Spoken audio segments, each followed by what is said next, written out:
Assalamu alaikum. Welcome to English edition of the Forum with Javed Khan Jadoon. Today, Kashmir Martyrs Day is being observed. The day is observed to commemorate the Jammu massacre of 1947. 250,000 unarmed Muslims were slaughtered. Nearly 500,000 were forced into displacement across the border into newly created Pakistan and the IIOJK. Muslims were massacred in Jammu region by mobs and paramilitaries led by the army of Dogra ruler Hari Singh. Dogra army carried out ethnic cleansing for over 3 weeks between October and November 1947. The historians say that the killings carried out by the Dogra and Sikh armies was a state-sponsored genocide to bring out demographic changes in Jammu, a region which had an overwhelming population of Muslims. The massacre was state-sponsored and state-supported. The forces from Patiala were brought in. The RSS was brought in. Akali Dal was brought in to communalize and to kill the Muslims. Muslims who constituted more than 60% of the population of Jammu were reduced to a minority after the killings and forced expulsions. The state-led attempts to alter the demographic structure of Jammu, evidenced by a significant drop in the Muslim population recorded in the Indian census of 1961 and of Jammu and Kashmir census of 1981, indicates to a deliberate policy of ethnic cleansing. The efforts to alter J&K's demographic composition currently being pursued by the RSS BJP government was in fact started with the massacre of Muslims in Jammu. The violence against Muslims in Jammu during September-October 1947 is classified as a genocide with the help of Hindus and Sikhs, and the Dogra Hindu Maharaja's government was instrumental in the systematic murder of Muslims.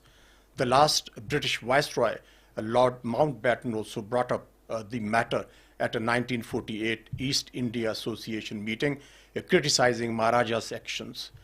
Documentary testimony confirms the reality that the violence in Jammu against Muslims was an act of ethnic cleansing and a state-led effort to establish a Hindu majority region, resulting in the violent killing and expulsions of Muslims from Jammu region. We are joined by Ambassador Masood Khan, the former president, Azad Jammu and Kashmir, and we'll talk about the massacre of the Muslims in Jammu and, of course, the objectives which I've already stated, and why the global community remained silent, why mostly historians have never, in unequivocal terms, mentioned these massacres. Thank you so much, Ambassador Masood Khan Sahab. The day's significance, we know what exactly happened as I narrated in my intro. Masood Khan, how important the day is to be commemorated and tell the global community that what exactly happened in 1947 with the Muslims and how they were killed, systematically expelled from the region, and ultimately now we see the abrogation of Article 370, which is of course a continuity what exactly happened, the genocide and the ethnic cleansing in 1947. Ambassador Masood Khan. Well, thank you so much for inviting me. A couple of comments. First, I'd like to say that we have to make a distinction between Kashmir Martyrs Day and Jammu Martyrs Day. When we say Kashmir Martyrs Day, it is about August the 13th. This dates back to 1931, in which 22 Muslims were killed in Srinagar while the trial of Abdul Qadir Khan would call for the demolition of the palace of Maharaja was being conducted. Right. So this is, and when we talk about, as you said in your introduction, when we talk about Jammu martyrdom or Yom Shuhada Jammu, we're talking about 237,000 Muslims who were massacred systematically by, as you pointed out, by the Dogra force of the Maharaja. This was his army. And Rashtriya Swayamsevak Sangh, there were Akali Dal hordes who were there, Sikhs who had traveled from Punjab.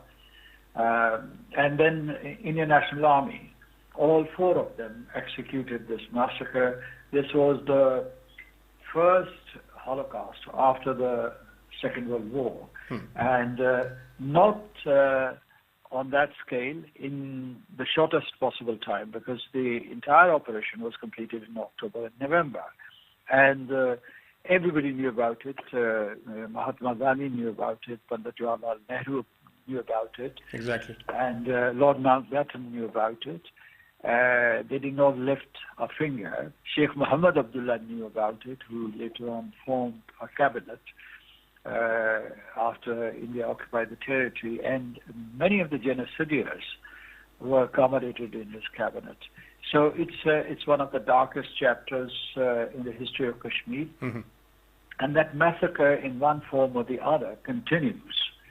For instance, even today, starting from 1989 up to this day, they have already killed more than 100,000 people, and they have blinded thousands of Kashmiri youth by the use of pellet guns. So the massacre that started in 1947 continues in one form or the other. You question why the international community is not paying attention to this or is not marking this day. It's because many in Pakistan and Azad Kashmir have also stopped talking about it. And we have written very little about this massacre, although at that time it was recorded by Ian Stevens. Also, there was an author, his name was Copland. And the Times of that time, they gave that figure of 237. And recently, Christopher Snedden has talked about it. He's an Australian scholar, and he wrote Ambassador Masood, though Snedden tried to downplay the number of people massacred in the genocidal actions, though he did acknowledge, but he said that probably the number doesn't go up to 237 or 250. There's disputation amongst these scholars, but I think that the figure which was given by the Times of London on August 10, 1948, is the most authentic figure. But some say that it was 100,000, some say that, but because the counting was not taking place as the massacre was happening. But we know that it was disregard of the numbers, there's no dispute that massacre did take place. A massacre, and it was between, all scholars would agree that it was between 200,000, 237 or 250,000. And that the population of Jammu before the massacre was 60%, and then after that it was reduced to 10 to 12%. So it was two things that were happening simultaneously. One was massacres, organized massacres in many villages and townships, and I can tell you that it was taking place it took place at Jammu, Sialkot Road, at Rajouri, Udhampur, Chennai, Riyasi, Cham, Devbatala, Akhnur, and Mahatma Gandhi talked about it at that time, and he admitted that Maharaja was responsible for all these massacres, and that he also said that outsiders had gone to execute this massacre, and Muslim women were raped. So this is part of history. Now, some of those refugees. So I was talking about two things. One was, of course, the massacre. The other was pogrom, or forced expulsion of Muslims. And according to some historians, 500,000 Muslims were pushed out of Jammu. But some, they settled in Sialkot, most of them, and then they spread to different parts of Pakistan, and then many in Azad Kashmir. But some returned to Jammu in the later years. But the fact that this massacre took place has been established by various sources. And let me compare it with the massacre or the genocide in Gaza recently. The total figure there is 68,000, but in this case it is 237,000 according to the Times of London. So, please allow me to quote exactly, as you mentioned twice, the Times of London story of October 10, 1948. It says that more than 250,000 Muslims were slaughtered in Jammu. The report further claims that hired gangsters with passive or active state troop movement involvement massacred over 250,000 Muslims in Jammu alone.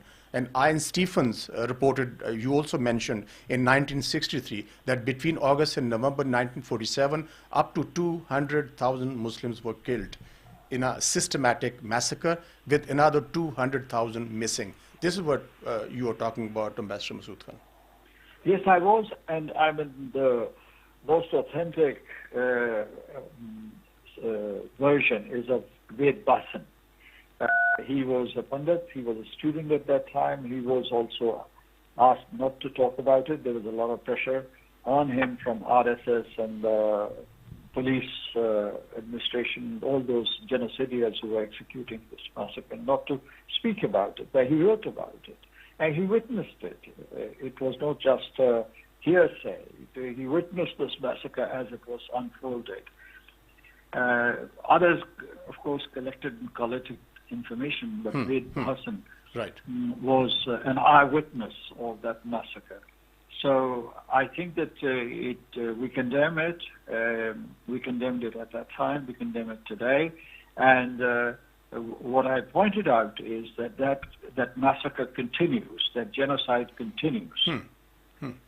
Ambassador Masood Khan, as you said, that the massacre and the genocide and ethnic cleansing still continues. And we see what is happening inside occupied Jammu and Kashmir.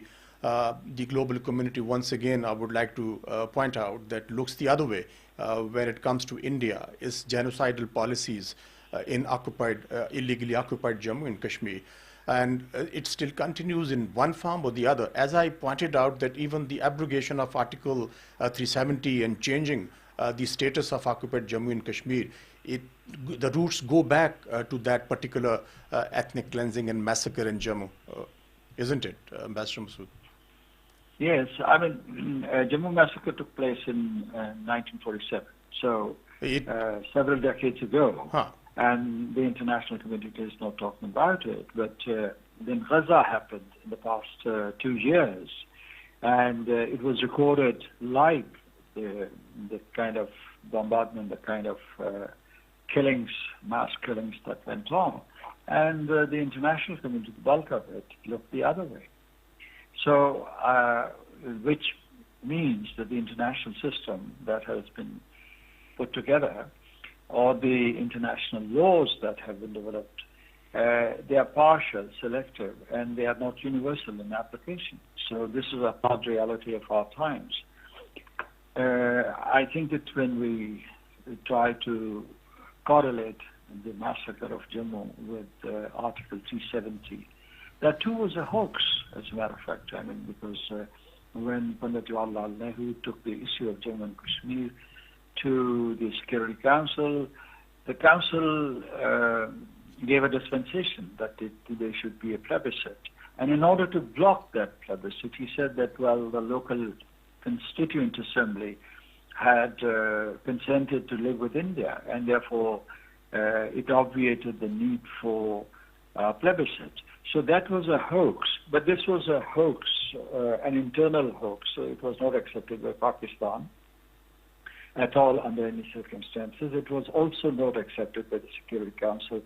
The very existence of the Constituent Assembly, which was responsible for the development of Article 370 and the consent of the Indian Union or Indian government to include it in the Constitution, was rejected by the Security Council, of course, by Pakistan and Jammu and Kashmir. The real thing that's happening right now, which we can compare to the Jammu massacre, is the repeal of Article 35A, because that article, despite all the atrocities and kind of a constitutional revolution that took place in Jammu and Kashmir under the Indian colonialism, what happened that this Article 35 survived. The Article 35A survived, and Kashmiris maintained kind of the majority over the decades. But what happened, one stroke in 2019, India rescinded 35A and then started importing Hindus from all over India, from Rajasthan, from Punjab, from Bihar in particular, from Haryana, and from all other states, even from Maharashtra, to settle them in Jammu and Kashmir, to reduce the population of Muslims. Now, if you go back to 1947, at that time, the Maharaja did it through genocide. This time they are doing through demographic engineering, which is also a violation of the Geneva Conventions and additional protocol to the Geneva Convention. Ambassador Masood Khan, if you look at what exactly is happening right now in occupied, where you gave the details, what is happening, how demography continues to be changed in occupied Jammu and Kashmir. Now, the question arises that would it suffice just to commemorate a day as we are talking about the Jammu Martyrs Day, or we should try and highlight this issue in a more vigorous manner, because now the world attention has been diverted to conflicts in Ukraine and conflict in the Middle East. And for all practical purposes, the global community's attention is not exactly on occupied Jammu and Kashmir. And still, the genocidal policies continue in some form or the other. And still, it is still a nuclear flashpoint, this unresolved dispute between India and Pakistan. So how can we put a further impetus into it, Ambassador Masood Khan? Well, you see, I'm glad that this year we're talking more about the Jammu massacre. This year there's more awareness. I was at 2 or 3 seminars where the Jammu massacre was discussed, highlighted inside Pakistan, because most of the time Pakistan, the people in Pakistan, the think tanks and media organizations, they're swamped with other news, mostly political news and internal or international issues. So they have little space for Jammu massacre or incidents like that. And that was not an incident. That was a catastrophe, as a matter of fact. So what I have seen pieces appearing in, for instance, Al Jazeera. I've seen pieces appearing in TRT. And a rural agency covers it from time to time, Turkey. Right. So the onus is on Kashmiris and on Pakistanis to highlight it. And I'm thankful to you that you have scheduled one special program on this crime against humanity, which was committed in 1947. And it casts a shadow over the history of the subcontinent. Ambassador Masood Khan, of course, Pakistan has been trying and still trying and would continue to try and highlight the issue at every international forum. But as far as the UN Security Council resolutions, the relevant UN Security Council resolutions are concerned, they are still out there. Still, this issue has to be addressed. Now, is it possible that Pakistan could take this matter once again at the United Nations Security Council and remind the world body that these are the resolutions passed by the Security Council and the UN has to act upon it? And of course, the diplomatic initiative can play an important role in that, Ambassador Masood Khan? Well, Pakistan is a non-permanent member of the Security Council right now, so it has access. It also participates in decision-making processes of the Security Council, though there are limitations for non-permanent members. Their decisions cannot be final because the veto-wielding members, 5 of them, the United States, France, Britain, and Russia and China, they have the power to make decisions or influence decisions, I mean momentous decisions. routine decisions, of course, Pakistan can participate. So Pakistan is sitting right there inside the Security Council, and it can raise this issue. It has raised this issue of Jammu and Kashmir and the non-implementation of the United Nations Security Council resolutions in Jammu and Kashmir. So this is happening. This is not a problem. The real problem is whether or not we can get a decision out of the Security Council, and whether we can get a decision under Chapter 7. Chapter 7 means that under Chapter 7 of the Charter, if the decision is taken, it has to be implemented by all the parties concerned. But the resolutions were passed under Chapter 6, which means that the consent of the two parties for holding of the plebiscite is imperative. And Pakistan is ready, Kashmiris are ready, and the people of Jammu and Kashmir are ready, and the United Nations is ready in a manner of speaking. India is obstructing holding of the plebiscite. And although President Trump has talked about mediation or resolution of Jammu and Kashmir dispute after Marka-e-Haq, but India has not responded positively. In fact, it has reacted very angrily, and it does because it doesn't believe in diplomacy. It believes in power politics. So this is a big barrier that we have in front of us. Even President, when we are talking about the current situation, and of course you mentioned Marka-e-Haq and the 4-day military engagement between India and Pakistan, President Trump also offered to mediate between Pakistan and India regarding the resolution of the Kashmir dispute. And of course, you rightly pointed out that India never believes in diplomacy and always refuses the third-party mediation in the dispute.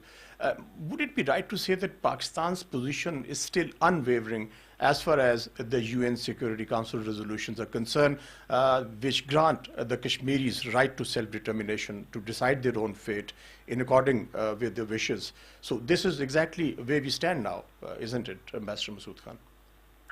We do, but we must remember that the last significant resolution on Jammu and Kashmir was passed in 1957. Now, that was several decades ago, and then Pakistan and India together, at the initiative of Pakistan, held several talks, bilateral talks. For instance, there were Bhutto's once in talks in the 1960s. Then there was a Tashkent Declaration, where the Soviet Union at that time was a mediator. Then we had similar agreements. And then there was a mediation which was done by President Clinton after Kargil, or shortly after Kargil. And so this, I think that all these bilateral engagements have diluted these resolutions to some extent as far as the international community is concerned. Not substantively, not legally, but optically, because, I mean, people think, and India has convinced many countries across the globe that it's a bilateral matter, that it is India and Pakistan, the two countries, who have to resolve this issue. So most of if you go to the European capitals, most of them will say that, well, their foreign officers, when asked a question about Jammu and Kashmir, they would say that, including the United Kingdom, which left this issue behind, they would say that it's a bilateral matter between India and Pakistan, and we encourage them to resolve this. So if a sitting member of the United Nations Security Council declares it as a bilateral matter, this undermines the United Nations Security Council resolutions. So if we want to revive them, we too have to sort of scuttle bilateralism that we have injected in Kashmir diplomacy. Now, another point that I want to add here is that President Trump raised the issue of Jammu and Kashmir, but did not offer mediation. As a matter of fact, I mean, we've been pursuing that with Washington since then. I mean, our leadership has been pursuing, and we see no progress. But yesterday in a setting, I think that there was an American official who was saying that President Trump behind the scenes is trying his best to find some modus vivendi to come up with a solution. Now, Marco Rubio, Secretary of State, he clarified that what the United States wanted was that the two countries should sit together and resolve this problem in a third country. So third-party mediation has not been activated yet, although because President Trump has mentioned it, and the United States is the most powerful country, and President Trump is the most powerful leader within the United States, his mention of Kashmir has raised Kashmir's profile, and it has put Kashmir on the radar screen of the international diplomacy. Masood Khan, just a perspective I would like to present before you. When President Musharraf went to Agra, the core issue being discussed then was the Kashmir dispute. And even we made a certain progress towards opening of the line of control, etc. And not a single Indian leader was talking about with so much of a belligerence and aggressive posturing towards Pakistan, and especially Azad Jammu and Kashmir. Now, what has changed that instead of a defensive diplomacy, India has gone on the offensive diplomacy, and even they started mentioning the occupation or forceful occupation with the use of force. I'm talking about the Azad Jammu and Kashmir. For example, Rajnath Singh and Ajit Doval, even Prime Minister Modi, and to the extent that even the leadership of the armed forces, they started talking about how they can, with aggressive posturing, trying to browbeat Pakistan. What has changed between the two events that in one particular time period they were defensive, and then now, as far as the Jammu and Kashmir dispute is concerned, they have changed their tone and tenor? Well, at that time, if you're going back to the early 2000s, President Musharraf was quite powerful, and he engaged both Mr. Vajpayee, the BJP Prime Minister, and later on Manmohan Singh, the Congress Prime Minister. Correct. So, and there were these rounds of confidence-building measures and structured dialogue, and they were exploring the possibility of some sort of peaceful formula for resolving the Jammu and Kashmir dispute. So they did their best, and for 4 years they continued these dialogues, and some of them were fruitful, others were not, some were slow, others were fast. But and the United States was behind that initiative. I know that President Bush at that time was behind it, and American academics were tasked to help Pakistan and India elaborate confidence-building measures and so on.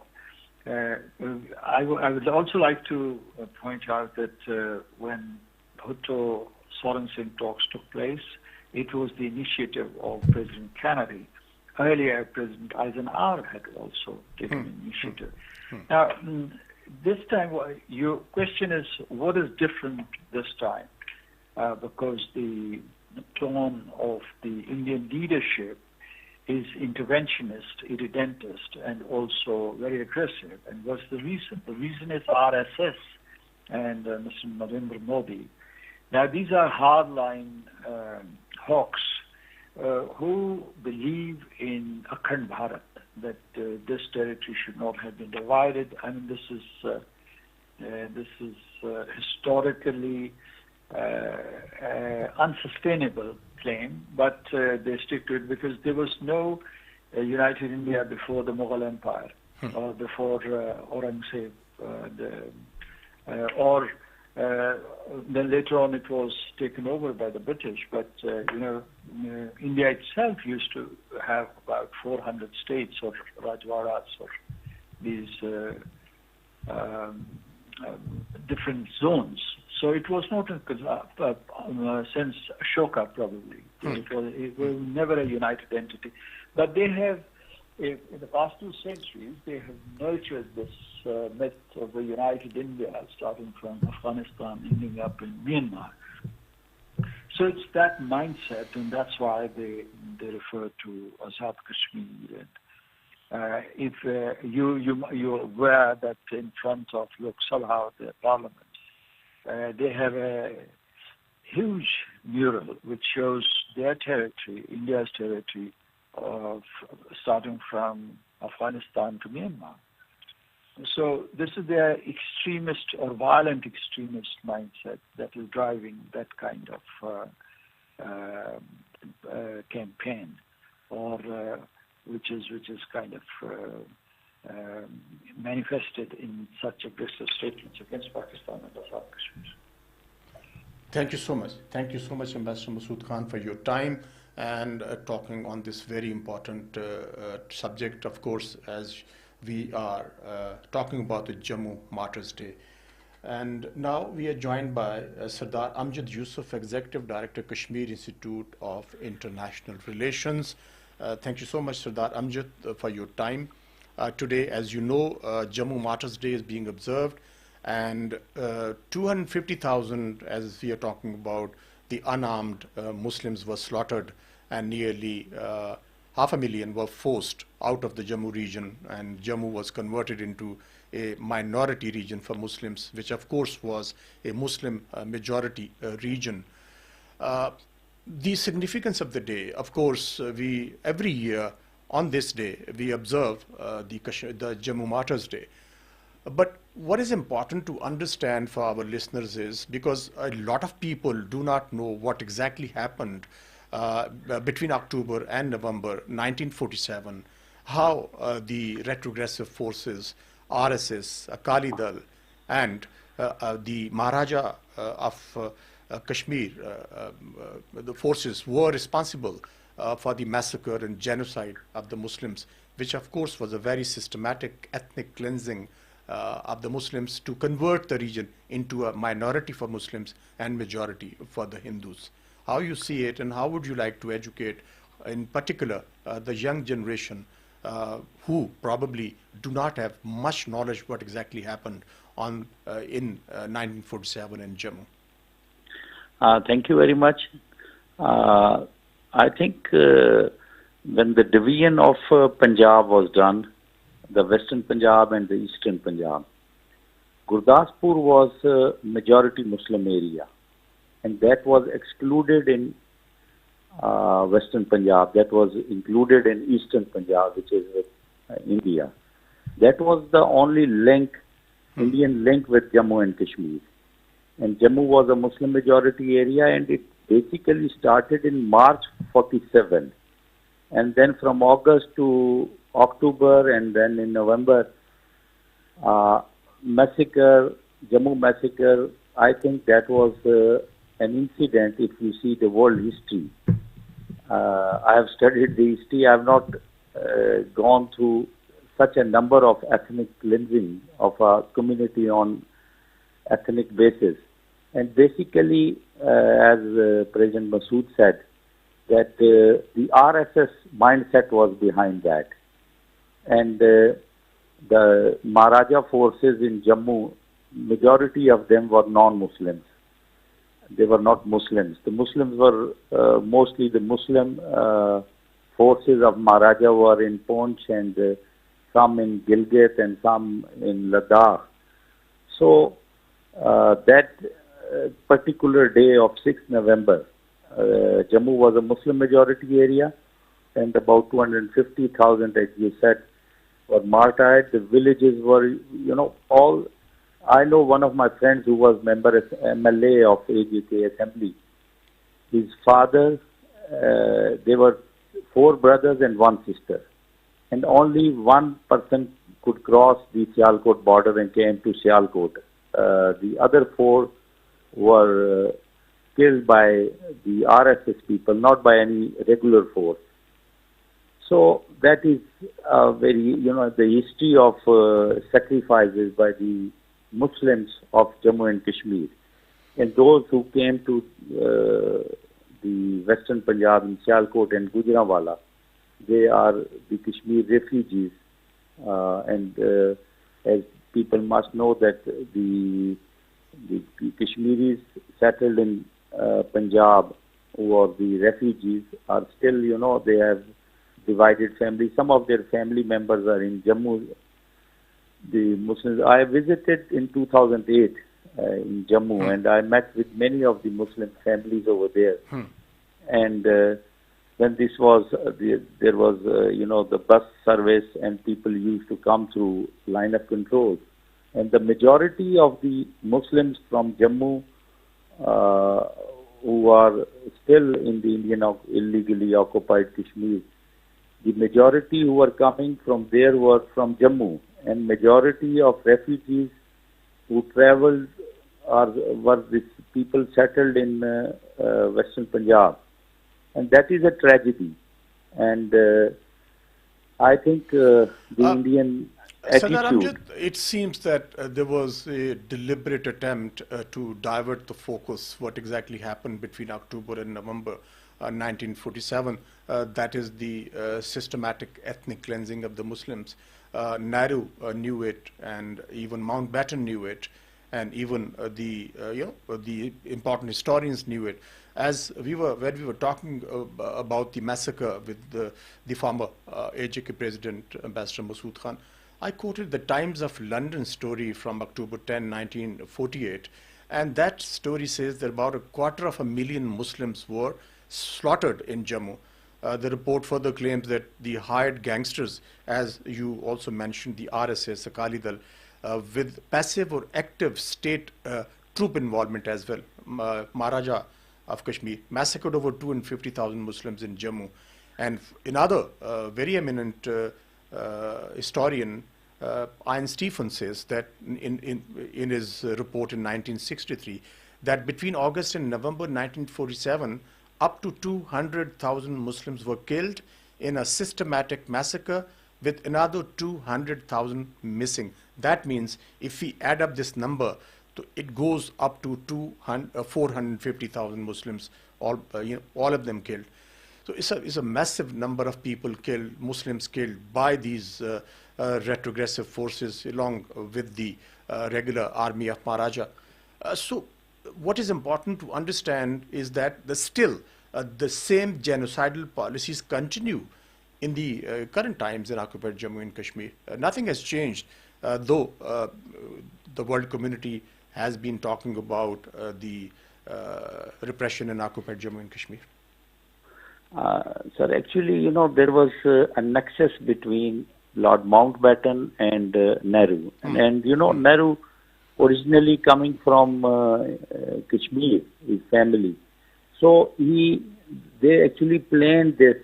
And in Jammu, during this massacre, majority of the people came from Patiala, these RSS people. They were not local Jammu Hindus. The Dogras of Jammu were not involved to that extent in these massacres. The people from Patiala and But the Dogra army was involved in it, isn't it? No, Dogra army was involved, but the civilians, the RSS came from Patiala and other states of India. Of course. They were the majority. There were some people from Jammu also, but the majority of the RSS people, they were brought from Patiala and other states of India. And they basically did all that. And the policies still continue. They continue. The application of Article 370 and Article 35A is the continuity of the same massacre and the same policy of ethnic cleansing. Thank you so much, Sardar Amjad. We are joined by Altaf Hussain Wani of the All Parties Hurriyat Conference. Thank you so much, Altaf, for joining this important discussion on the day of the Jammu Martyrs Day.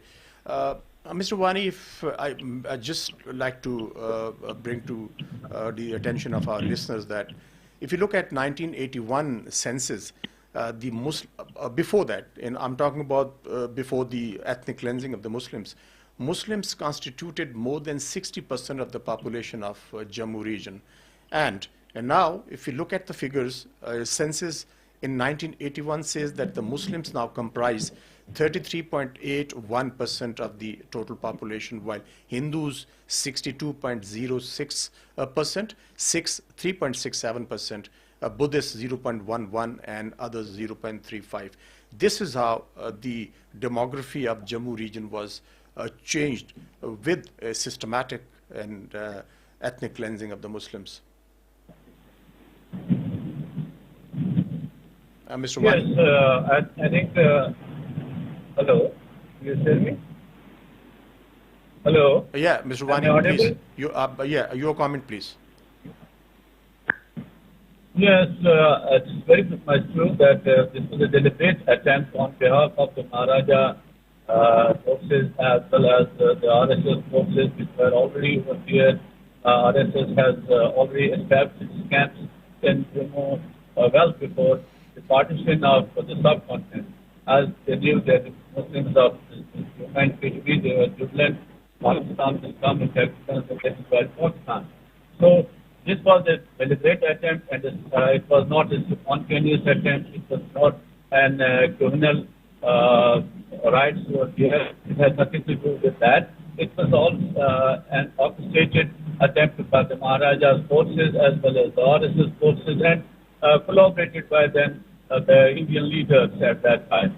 So, as you rightly said, that the percentage of population in Jammu at that time was 60%, and then it slowly and gradually we could see it was 33% in 1961, and it has further decreased now. And we could see that at Jammu, at that time, the population of Muslims in Jammu, 40% at that time, and then in 1941 census, and in 1961 census, it was 7%. I'm talking about the Jammu district. It was 7%. So this was a deliberate attempt for ethnic cleansing and changing the demography of Kashmir, as referred by the different people about historians who have written on this. But unfortunately, what India did, this was masked. These unprecedented atrocities were masked as the tribal incursion in Kashmir, and it became a conflict and a political conflict, and then diverted the global attention from this genocide of Jammu. And likewise, what the Indian government is doing currently in the occupied Jammu and Kashmir after abrogation of Article 70 and 35A, we could see that along with the military operation which is going on in Kashmir, and they have unprecedented powers to kill, to maim, and to cage the people who are there. But along with that, the government of India, the current political dispensation, which originally has its roots in the RSS, this political dispensation through constitutional terrorism has now opened the gates for the non-state subjects to settle in Kashmir, thereby causing a settler colonialism of the Kashmir Valley also. So the main motive of what we call Jammu massacre, Jammu genocide, and the ongoing human rights violation and also the ethnic cleansing of Muslims in Kashmir is the continuity of that, what happened in 1947 in Jammu. And it was not, we commemorated this 6th of November, but actually I could see the history is telling us that it was a planned one, and it started well before the partition. As all the people of Muslim origin, they were disarmed, and in those places the Maharaja forces and Hindu forces, Dogra forces and Hindu forces are replaced, and then under the nose of, under the guidance of Maharaja, it all happened at that time. Thank you so much, Altaf Hassan Wani, leader all parties Hurriyat Conference, for your time. Listeners, as you know that Jammu Martyrs Day is being commemorated today. More than 250,000 Muslims were massacred, were slaughtered, and it was, of course, a very systematic ethnic cleansing of the Muslims to change the demography of the Jammu region, and the dark forces of RSS, Akali Dal, and the Maharaja of Dogra forces were also involved in a systematic ethnic cleansing of the Muslims. And of course, it is a reminder once again that freedom and liberty comes at a cost. And that particular genocidal policy, that particular policy of ethnic cleansing by the occupation authorities, the Indian occupation forces, continues in illegally occupied Jammu and Kashmir. To date, the abrogation of Article 370 and Article 35A is, of course, part of that strategy, policy of ethnic cleansing of the Muslims and changing the demography of occupied Jammu and Kashmir.